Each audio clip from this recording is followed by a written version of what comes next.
Welcome dear student, welcome back to our channel. আজকে আমি তোমাদের ক্লার্কশিপ জবের জব প্রোফাইল নিয়ে কিন্তু আলোচনা করব।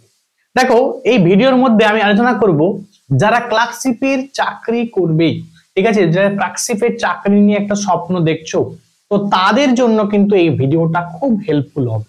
তাদের জন্য কিন্তু আলোচনা করব আমি যে ক্লার্কশিপ জবের ছুটি কেমন, বেতন কেমন, প্রমোশন কেমন এবং কি কি কাজ করতে হয়, কোথায় পোস্টিং হয়, সবই কিন্তু এই ভিডিওর মধ্যে আলোচনা করব। তো মাথায় খেয়াল রাখবে, নাম ক্লার্কশিপ, বাট মাথায় খেয়াল রাখবে এই চাকরিটা কিন্তু তুমি অনেক সম্মানের চাকরি, অফিসিয়াল চাকরি। যদি তুমি করতে চাও তো অবশ্যই কিন্তু এই ভিডিওটা তুমি দেখবে, ঠিক আছে। এই ভিডিওটা আশা করছি তোমাদের জন্য খুব হেল্পফুল হবে, ঠিক আছে। আমি কিন্তু সব কিন্তু ডিটেল আলোচনা করব এই ভিডিওর মধ্যেই, একটা ভিডিওতেই, ঠিক আছে। চলো, আমি বেশি দেরি করছি না, শুরু করছি তোমাদের জন্য। দেখো, তোমাদের একটা কথা আমি বলি যে দেখো, আমরা হয়তো দেখবে আমার বাবারা, কাকুরা, দাদারা, ঠিক আছে, দেখবে ওরা অনেক টাকা কিন্তু ইনকাম করে, ঠিক আছে। তারা একটা চাকরি করে, দেখবে ধরো যে ক্লার্কশিপের জব করে, সে 30,000 টাকা বেতন পাবে, তাই তো। কিন্তু দেখবে যে যারা হচ্ছে মানে একটা ছোটখাটো চায়ের দোকান করছে, ঠিক আছে, সে কিন্তু তোমার থেকে অনেক বেশি টাকা কিন্তু ইনকাম করে, ঠিক আছে। বাট মনে রাখবে যে কিন্তু তার সম্মান এবং তোমার সম্মান কিন্তু অনেক ডিফারেন্স হয়ে যাবে, ঠিক আছে। মানে যে চায়ের দোকানে চা বিক্রি করে আর তুমি কিন্তু অফিসে চাকরি করো, তুমি কিন্তু অনেক বেশি টাকা কিন্তু মানে অনেক কম টাকা বেতন পাবে, কিন্তু অনেক বেশি কিন্তু রেসপেক্ট এবং সম্মান কিন্তু তুমি পাবে। এবং তোমাদের আমি বলে রাখি, তোমাদের যারাই মনে হচ্ছে যে ক্লার্কশিপ জব করব, তো তাদের আমি বলে রাখি, যদি মনে হয় যে আমি এই চাকরির মধ্যে সীমাবদ্ধ থাকবো, তাহলে এই চাকরির সঙ্গে সঙ্গে কিন্তু চেষ্টা করবে কোনো স্মার্ট ওয়ার্ক করার, ঠিক আছে, যাতে তুমি ওখান থেকেও কিছু টাকা উপার্জন করতে পারো। দেখো, একটা অফিসিয়াল জব, এটা সিকিউর জব, ঠিক আছে। মনে রাখবে এই জব কিন্তু তোমার একদম বৃদ্ধকাল পর্যন্ত থাকবে, সুতরাং এটা তোমার সিকিউর লাইফ, ঠিক আছে। তোমার লাইফটা কিন্তু সিকিউর থাকবে, বোঝা গেল। এবং দেখবে যারা হচ্ছে ডেইলি কাজ করে, ঠিক আছে, বিভিন্ন বিজনেসে কাজ করে, সেখানে দেখবে লাভ লস কিন্তু সবই থাকতে পারে। বাট তুমি যখন একটা অফিসিয়াল জব করবে, তখন কিন্তু তোমার অলওয়েজ কিন্তু তুমি বেতন পাবে, ঠিক আছে। তুমি করোনার মধ্যে তুমি ঘরে বসে থাকো, তুমি যেখানেই বসে থাকো না কেন, তুমি কিন্তু বেতন পাবে বসে বসে। এই একটা কিন্তু বেনিফিট কিন্তু থাকে। কিন্তু এই মাথায় খেয়াল রাখবে, তোমাকে কিন্তু সেখানে অফিসে থাকলে কিন্তু তোমাকে ডিসিপ্লিন হতে হবে, তোমাকে রেগুলার কিন্তু অফিস যেতে হবে, ঠিক আছে। এই জিনিসগুলোকে তোমাকে কিন্তু মেনটেন করতে হয়, ঠিক আছে, তুমি যখন সরকারি চাকরি করবে। বাট একটা জিনিস মাথায় খেয়াল রাখবে, যখন বিশেষ করে যারা ছেলেদের বিয়ে হয়, বিয়ের সময় দেখবে আগে খোঁজ করে শ্বশুর বাড়ির লোকেরা যে ছেলে কি করে। বলে ছেলে, একজন বলছে যে আমার ছেলে প্রচুর টাকা ইনকাম করে, আমার চায়ের দোকান আছে, মাসে 50,000 টাকা ইনকাম করে, দেখবে রিজেক্ট করবে। আর তুমি বলবে স্যার আমি হচ্ছে ক্লার্কশিপের জব করি, ঠিক আছে, আমি ক্লার্কশিপের জব করি, দেখবে তোমাকে আগে মেয়ে দেবে। তো যাদের মনে হচ্ছে যে এই চাকরি করব, তারা কিন্তু অবশ্যই ভিডিওটা দেখবে। ভিডিওটা আশা করছি খুব হেল্পফুল হবে তোমাদের জন্য। চলো শুরু করছি। দেখো, এর পোস্ট কি কি আছে। দেখো, পোস্ট কিন্তু মনে রাখবে 3টা পোস্ট থাকে। একটা কি সেক্রেটারিয়েটে, ঠিক আছে, এবং ডিরেক্টরেট এবং রিজিওনাল, ঠিক আছে, এই 3টা পোস্ট থাকে। যখন তুমি সেক্রেটারিয়েটে ঢুকবে, তখন তুমি কি হিসাবে ঢুকবে না এলডিসি হিসাবে ঢুকবে, ঠিক আছে। এলডিসি নয়, এলডিএ হিসাবে ঢুকবে, লোয়ার ডিভিশন অ্যাসিস্ট্যান্ট হিসাবে কিন্তু তুমি ঢুকবে, বোঝা গেল। বাট যখন তুমি ডিরেক্টরেটে ঢুকবে, তখন তুমি এলডিসি হিসাবে ঢুকবে, ঠিক আছে। এলডিসিটা কি না লোয়ার ডিভিশন ক্লার্ক হিসাবে কিন্তু তুমি চাকরিতে জয়েন করবে।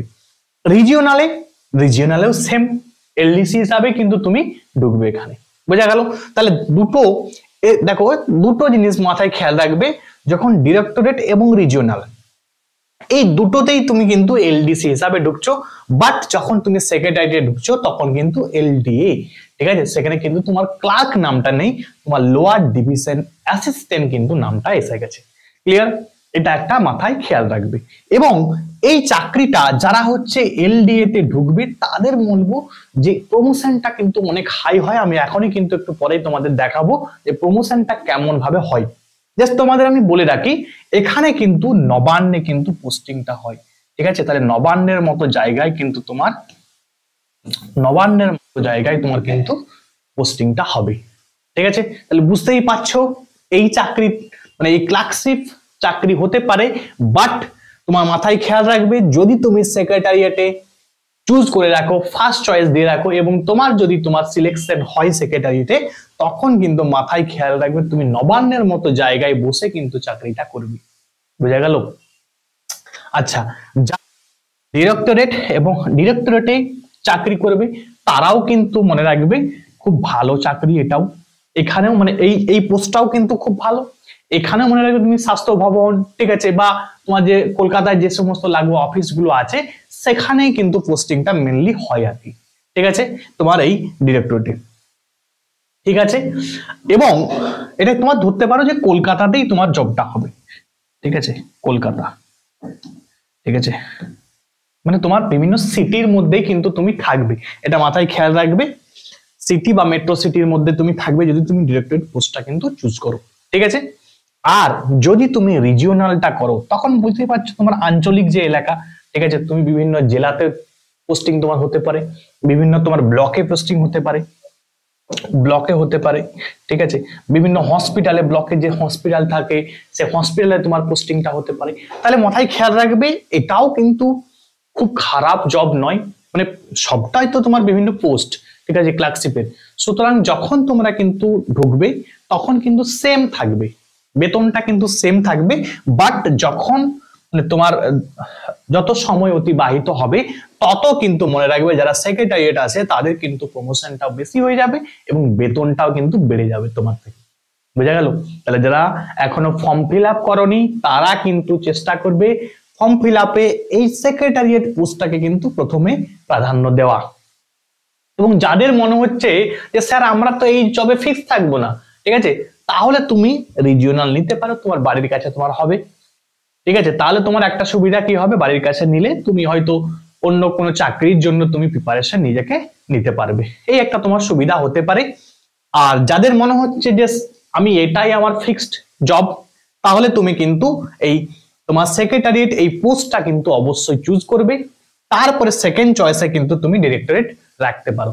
আর যাদের মনে হয় যে স্যার আমি বাড়ির কাছেই থাকবো, ঠিক আছে, বাড়ির থেকে যাতায়াত করবো, তো তাদের বলবো তুমি রিজিওনাল পোস্টটা কিন্তু নিতে পারো, ঠিক আছে। চলো এরপরে আমরা দেখে নিই খুব একটা ইম্পর্টেন্ট জিনিস, সেটা হচ্ছে প্রমোশনটা মোস্ট ইম্পর্টেন্ট। প্রমোশনটা জানতেই হবে যে কি প্রমোশন, কেমন প্রমোশন।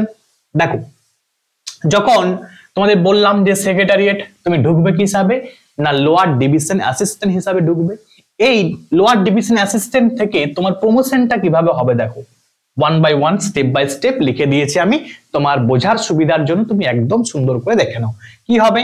এরপরে তুমি কি হবে, এলডিএ থেকে তুমি কি হবে ইউডিএ। ইউডিএটা কি না, ইউডিএটা হচ্ছে আপার ডিভিশন অ্যাসিস্ট্যান্ট। তারপরে দেখো তোমার কি হচ্ছে হেড অ্যাসিস্ট্যান্ট হচ্ছে, তারপরে সেকশন অফিসার, ঠিক আছে, তারপরে ওএসডি, তারপরে কিন্তু অ্যাসিস্ট্যান্ট সেক্রেটারি। এই হিসাবে কিন্তু প্রমোশনটা তোমার মানে এই হিসাবেই কিন্তু তোমার অফিসে একটা থাকে আর কি, ঠিক আছে, এই হিসাবে তোমার প্রমোশন হবে। এবারে তোমাকে আমি বলবো না যে তুমি এই অ্যাসিস্ট্যান্ট সেক্রেটারি পর্যন্ত তোমার হতে পারে, ঠিক আছে, এটা depend on your work, depend on your boss, ঠিক আছে, মানে তোমার যারা অফিসে যারা ঊর্ধ্বতন কর্তৃপক্ষ থাকবে তারা যদি তোমার কাজের মধ্যে সন্তুষ্টি লাভ করে তা তুমি অবশ্যই কিন্তু এই জায়গায় যেতে পারো, ঠিক আছে। এইভাবে কিন্তু প্রমোশনটা হবে।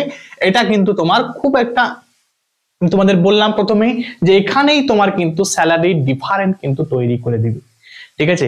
অনেকে কিন্তু বলে যে মিসলেনিয়াসের যে জব আছে সেই জবটা, মিসলেনিয়াসের জব খুব ভালো জব, বাট যে এই সেক্রেটারিয়েট পোস্টে থাকে সে কিন্তু মিসলেনিয়াসের মানে কি বলবো থেকেও কিন্তু বেতন কিন্তু তার বেশি হয়ে যায় এক সময়, ঠিক আছে, যদি তার এই প্রমোশনটা প্রপারলি হয়, ঠিক আছে। এটা অনেকে কিন্তু বলে, তো সেটা যারা একদম এই চাকরির মধ্যে জয়েন করবে তারাই ঠিক বুঝতে পারবে যে কতটা সত্য কতটা মিথ্যা।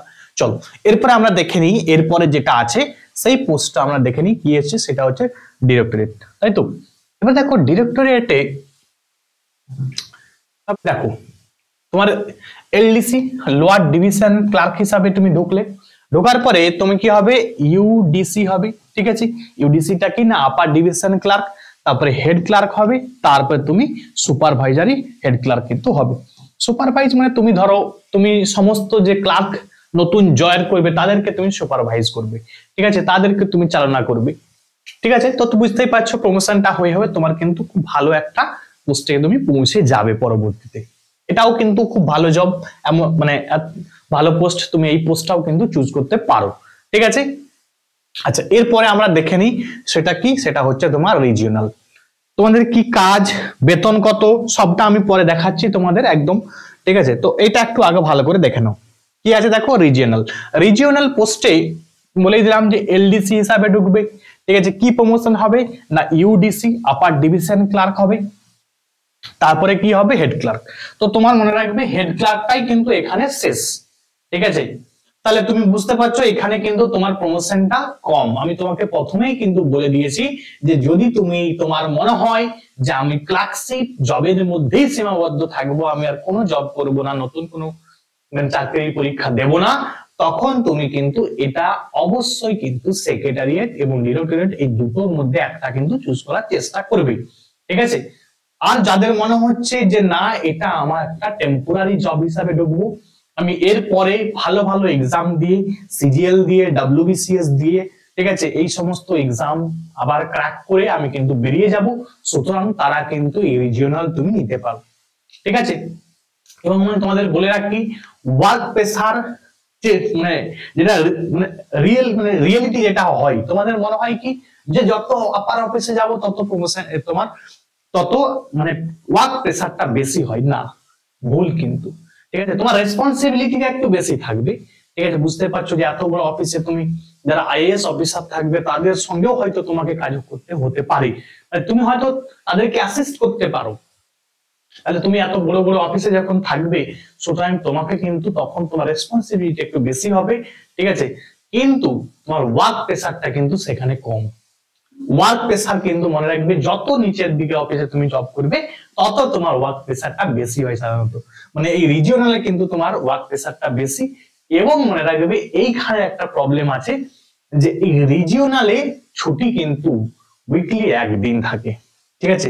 জেনারেলি যেটা আমি জেনেছি, ঠিক আছে, সেটা হচ্ছে তোমার ওই দুটো পোস্ট, একটা হচ্ছে সেক্রেটারিয়েট এবং ডিরেক্টরেট, এই দুটোতে কিন্তু দুদিন ছুটি থাকে, ঠিক আছে, দুদিন ছুটি ছুটি থাকে। এবং এটাতে কিন্তু একদিন ছুটি থাকে, ওয়ান ডে, ঠিক আছে, একদিন, সেটা কি না সানডে। সানডে কিন্তু একদিন কিন্তু ছুটি পাবে, বাট সেখানে মাথায় রাখবে স্যাটারডে এবং সানডে এই দুদিন কিন্তু ছুটি থাকে, ঠিক আছে, স্যাটারডে এবং সানডে।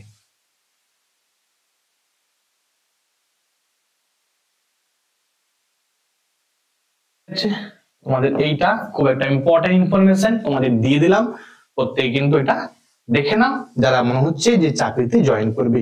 দেখো এরপরে দেখো কি কি কাজ করতে হয়, এটা একটা খুব ইম্পর্টেন্ট ইনফরমেশন, তোমাদেরকে এটা জানতেই হবে যে যখন তুমি একটা চাকরি করবে সেই চাকরিতে কি কি কাজ করতে হবে তোমাকে, সেটা তোমাকে জানতেই হবে। সেটা কি কি করতে হচ্ছে দেখো, বলছে ফাইল এবং নথি রক্ষণাবেক্ষণ করতে হবে তোমাকে। ফাইল এবং যে নথি আছে, ঠিক আছে, পেপার বা ফাইল যেগুলো আছে সেগুলো কিন্তু তোমাকে দেখাশোনা করতে হবে, এক নাম্বার। দ্বিতীয় নাম্বার যেটা এটা, ঠিক আছে, কম্পিউটারে বিভিন্ন ডেটা এন্ট্রি করতে হবে তোমাকে, ঠিক আছে। তোমাকে মেল পাঠাতে হতে পারে, দেখো লেখা আছে যে তোমাকে বিভিন্ন মেল পাঠাতে হতে পারে। মানে অ্যাকচুয়ালি কি হয় যে ধরো একটা হসপিটালে, ঠিক আছে, 10টা বেড থেকে 50টা বেড করা হবে, তখন দেখবে এই ক্লার্করাই কিন্তু দেখবে মানে দেখবে রিপোর্ট রাইটিং বা চিঠি হেভি চিঠি তোমাদের শেখানো হয় না, সেগুলো কিন্তু মনে রাখবে চিঠি লেখানো হবে। তো এই চিঠিটা যাবে কোথায়, একজন ধরো বড় কোনো অফিসারের কাছে, যে তোমার ধরো স্বাস্থ্য ভবনে যাবে, সে কি করবে, তারা সেখানে যারা মিনিস্টার আছে তারা কি করবে, সেটা সাইন করবে। তো তোমার কাছ থেকে মনে রাখবে মেলটা কিন্তু লেখা হবে ঠিক আছে, তুমি কিন্তু মেলটা লিখবে, সেই মেলটা একজন সুপারভাইজ যে তোমার থেকে আজ উপরে ঊর্ধ্বতন করতো তাকে তার কাছে পাঠালে, সে চেক করলো যে ঠিকঠাক লেখা আছে কিনা, তারপরে সেটা কিন্তু মনে রাখবে উপর লেভেলে আরো কিন্তু বেরিয়ে যাবে। তো এইভাবে কিন্তু হয় জেনারেলি। তো খুব ভালো কাজ তোমরা করতে চাও, অফিসিয়াল কাজ, নাম ক্লার্ক, কিন্তু ক্লার্ক মানে নামটাই ক্লার্ক, বাট মাথায় খেয়াল রাখবে তোমার কিন্তু চা বইতে হবে না, ঠিক আছে, তোমাকে চা পান বইতে হবে বা হিবি হিবি করতে হবে এসব কিন্তু নয়, বা ঝাড়ু মোছা করতে হবে এটা নয়। কিন্তু যদি তোমাদের মাথার মধ্যে এরকম থাকে যে আমাকে চা বইতে হতে পারে, আমাকে ঝাড়ু পোছা করতে হতে পারে, এগুলো কিন্তু মাথা থেকে দূর করে নাও। অফিসিয়াল কাজ তোমাকে অফিস ওয়ার্ক কিন্তু করতে হবে, খুব ভালো জব করলে কিন্তু করতে পারো, ঠিক আছে। এবং দেখো এদিকে আমি যেটা দেখাবো তোমাদের যে এর বেতনটা কেমন একটু দেখে নাও, বেতনটা একটু দেখে নাও। আচ্ছা, তোমাদের বেতন বলার আগে তোমাদের একটা জিনিস আমি বলি, যে যারা আমার মেইনের ব্যাচ নিতে চাইছো, আমি ক্লার্কশিপ, মিসলেনিয়াস, ডব্লিউবিসিএস এবং ডব্লিউবিপিএসআই, আবার বলছি ক্লার্কশিপ, মিসলেনিয়াস, ডব্লিউবিসিএস এবং ডব্লিউবিপিএসআই এর জন্য ডেসক্রিপটিভ বেঙ্গলি এবং ইংলিশ একটা ব্যাচ কিন্তু লঞ্চ করেছি। প্রচুর স্টুডেন্ট অলরেডি এনরোল হয়ে গেছে। তুমি যদি এনরোল হতে চাও হতে পারো, তুমি কিন্তু এই নাম্বারে কিন্তু হোয়াটসঅ্যাপ করবে 7872141322, ঠিক আছে।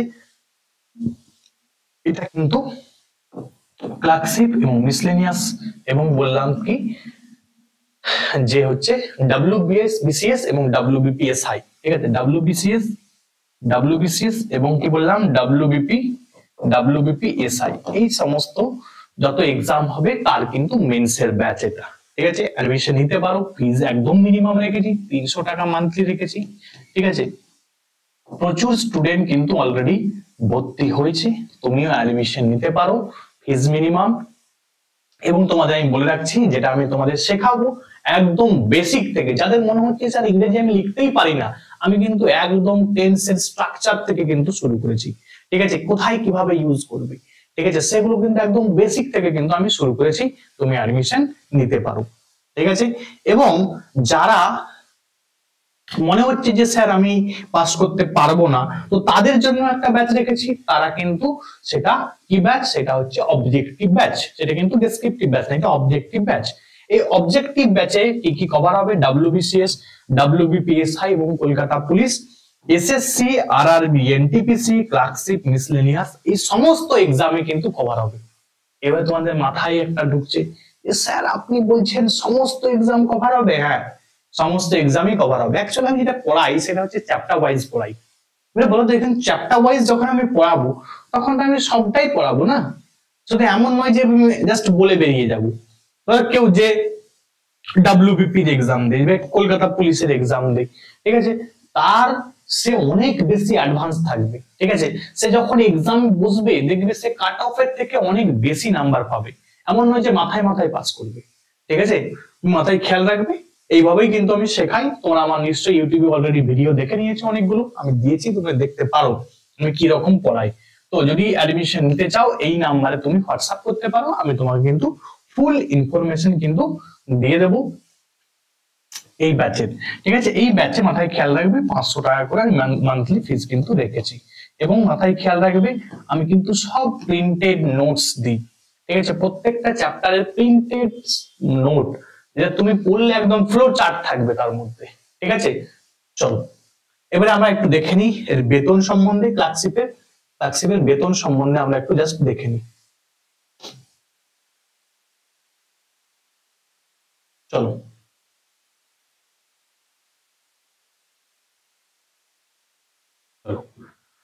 দেখো ক্লার্কশিপের বেতনটা একটু দেখে নিই আমরা।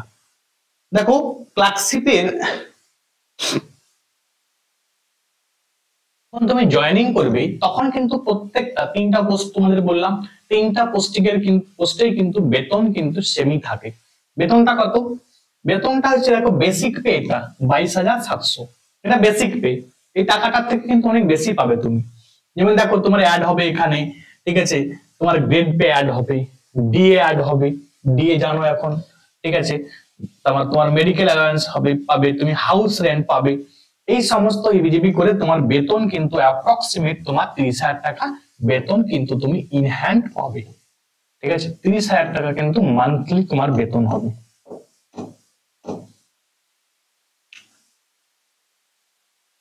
এটা কিন্তু তুমি মাসে বেতন পাবে। তাহলে বুঝতে পারলে 30,000 টাকা একটা যথেষ্ট কিন্তু ভালো বেতন। যাদের মনে হচ্ছে যে আমি খুব কাছে আছি, এই চাকরিটা পেতে পারি, তাদের বলবো তারা মেন্সের জন্য প্রিপারেশন শুরু করে দাও, লেখালেখি শুরু করে দাও, না হলে কিন্তু তুমি ভুল করবে। ঠিক আছে, এই চাকরি পেতে কিন্তু খুব পরিশ্রম করতে হয় এমনটা নয়, তুমি কিন্তু পেতে পারো। ঠিক আছে, মাথায় খেয়াল রাখবে তুমিও পেতে পারো, এইটা মাথায় রাখলে বাস তোমার কিন্তু চাকরি হবে। এবং তার জন্য তোমাকে কিন্তু প্রিপারেশন নিতে হবে, তোমাকে কিন্তু পড়াশোনা করতে হবে। ঠিক আছে, তোমাকে কিন্তু পরিশ্রম করতে হবে। আর এটা খেয়াল রাখবে, where is a will there is a way। ঠিক আছে, তোমার যদি চেষ্টা থাকে, ঠিক আছে, বলে না যে ইচ্ছা থাকলে উপায় হয়, তোমার যদি ইচ্ছা থাকে এই চাকরিটা করবে, তোমার দেখবে উপায় তৈরি হয়ে যাবে। তুমি যদি বলো যে আমি চাকরিটা করব, ঠিক আছে, তোমার মধ্যে এই উইলটা আনতে হবে, এই ইচ্ছা শক্তিটা আনতে হবে। এই ইচ্ছা শক্তির জন্য তোমাকে পরিশ্রম করতে হবে তার জন্য। ঠিক আছে, তখন কিন্তু দেখবে তুমি অবশ্যই কিন্তু তুমি পাস করবে। ঠিক আছে, এবং দেখবে এই যে দুটো বছর সময় তোমার কাছে আছে, এই দুটো বছরের মধ্যে যদি তুমি চাকরি না পাও, তোমার ভাগ্যে কিন্তু কষ্ট আছে। ঠিক আছে, কারণ বুঝতেই পারছো এই ভোটের সময়ে পিএসসির অফিস থেকে কিন্তু, মানে অফিস থেকে বলেনি কিন্তু তোমরা নিশ্চয়ই জানতে পেরে গেছো যে 2-3টা দেখো মোটর ভেহিকেলস এর আবার ফর্ম ফিল আপ বেরিয়েছে, ক্লার্কশিপের, মিসলেনিয়াস এর আবার নতুন করে ফর্ম বেরোচ্ছে। ঠিক আছে, মানে এই সমস্ত ফর্ম গুলো বেরোচ্ছে, মানে এই যে 3টা মোটর ভেহিকেলস, ক্লার্কশিপ, মিসলেনিয়াস, এর কিন্তু ইন্ডিকেটিভ নোটিফিকেশন কিন্তু বেরিয়ে গেছে অলরেডি। এরপরে দেখো এই সমস্ত যে ক্লার্কশিপ, মিসলেনিয়াস এর পরীক্ষা অলরেডি তুমি দিয়ে রেখেছো, সেখান থেকে তোমার কিন্তু সিলেকশন কিন্তু হতে পারে। তাহলে এই এতগুলো চান্স তোমার কাছে যখন আছে, তোমার তাহলে চাকরি হওয়ার সম্ভাবনা আছে না নেই? অবশ্যই আছে। তোমাকে কি করতে হবে, তোমার যে ব্রেনে একটু ঘষা মাজা করতে হবে, তোমার ব্রেনে যে ময়লাটা জমে গেছে সেটাকে তোমাকে পরিষ্কার করতে হবে, তাহলেই কিন্তু তোমার শিওর চাকরি কিন্তু হবে।